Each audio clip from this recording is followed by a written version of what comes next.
Last night was supposed to be Rachel's girls' night out. We're engaged. Set to be married in 6 months. I'm 32. She's 29. We've been together for nearly 3 years, and I thought I knew who I was marrying. I was home alone, feeling a little restless, just scrolling mindlessly through social media when I saw a livestream notification pop up. It was from Carolyn, Rachel's friend. The title was, *Spilling Tea, Pre-Wedding Shenanigans. I almost didn't click. I've never been fond of Carolyn. Always too loud, too invasive, too smug. But curiosity got the better of me. What I saw changed everything. The video was casual at first. Rachel was sitting center screen, wine in hand, surrounded by Carolyn, Janet, and Maria. Laughter, chatter, stories about wedding stress. Normal stuff. Deposits, fittings, dress drama. But then Carolyn gave Rachel this pointed look and asked with a smirk, "So, how's Mr. Perfect holding up?" Rachel burst into laughter. That snorting, mocking kind that's usually reserved for someone you don't respect. "Oh my God, Patrick. He's so clueless," she slurred. "Thinks this whole wedding is just about budgets and timelines. Has no idea what it's really about." The room erupted with laughter, but mine stopped. Her tone wasn't playful. It was sarcastic, dismissive. Mean star. Then Janet jumped in, joking about how Rachel was going to redecorate the whole place once she moved in. "Out with the bachelor beige," they cackled. Rachel added with a roll of her eyes, "Honestly, sometimes I think he's more in love with his job and his precious savings than he is with me. But that's fine. He's manageable. Great salary. He'll fund the dream house and all the vacations once I train him up a bit." That line hit like a gut punch. Carolyn clapped her hands, laughing. "Girl, you've got him wrapped around your little finger." Rachel raised her glass and grinned like the cat who caught the canary. "Pretty much. He's so predictable. So safe. He'd never suspect a thing. Thinks I'm his sweet little angel." She even made a mock innocent face, batting her eyes for the camera. Then came the kicker. "He's so clueless." And they all laughed again, loud and carefree, like it was the funniest inside joke they'd ever shared. That's when something in me broke. It wasn't rage. Not yet. It was something colder, clearer. I calmly typed into the chat, under my real name. "Am I?" The comments were flying, but Carolyn saw it. Her face dropped. "Oh, Rachel," she muttered, pointing at the screen. Rachel leaned in, squinting. The moment she saw my name, her smile disappeared. Her face drained of color. "Oh my God. Patrick." Typed again. "Since you're sharing with everyone, let's be clear. The wedding is off. Engagement over. You can keep the dream house, funded by someone else. Have a great night." She started fumbling with her phone, trying to end the stream. Her hands were shaking. "Carolyn, stop. End it, end it." But it was too late. The last thing I saw before the screen went black was Rachel's horrified face and her friends sitting in stunned silence. Then my phone exploded, calls, texts. Rachel.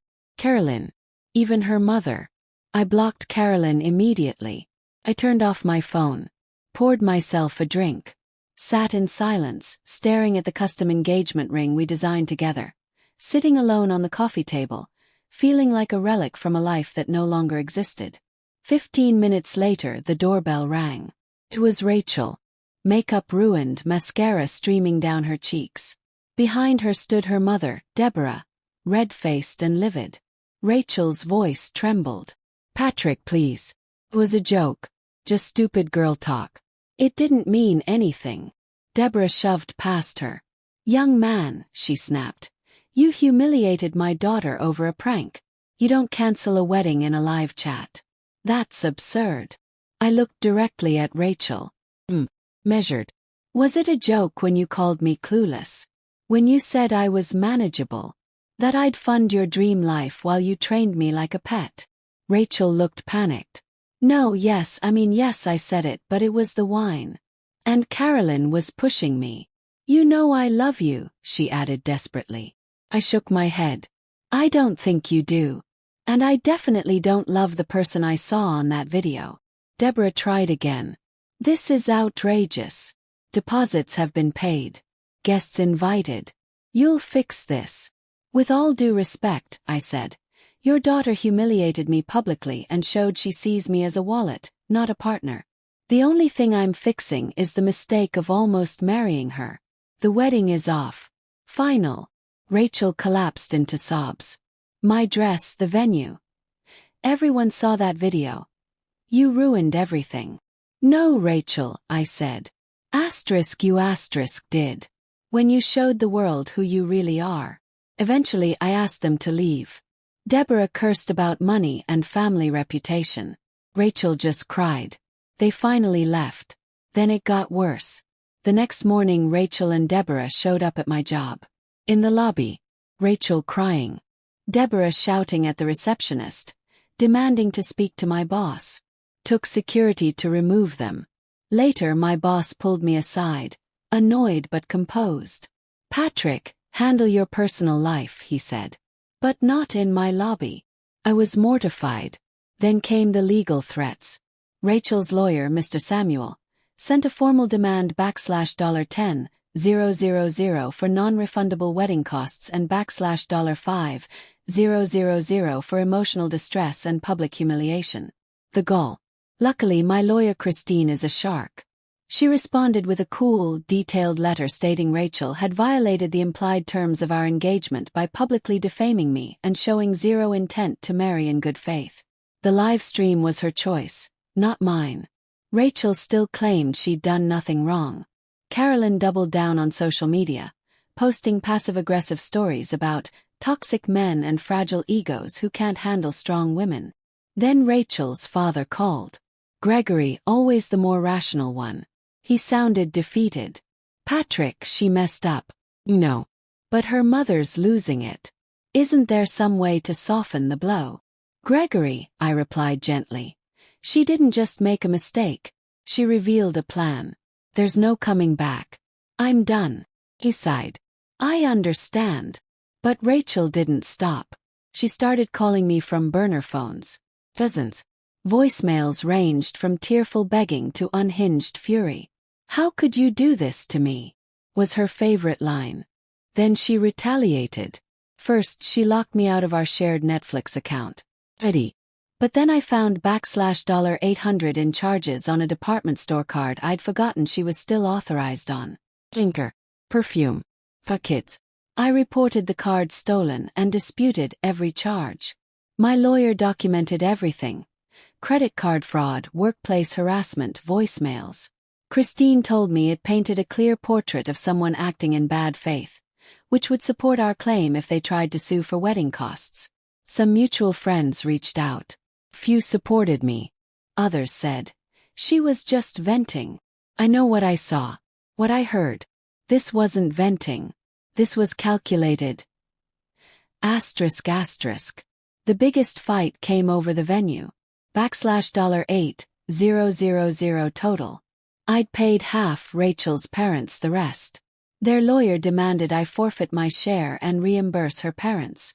Christine wasn't having it. She countered hard, arguing Rachel's conduct voided the entire agreement.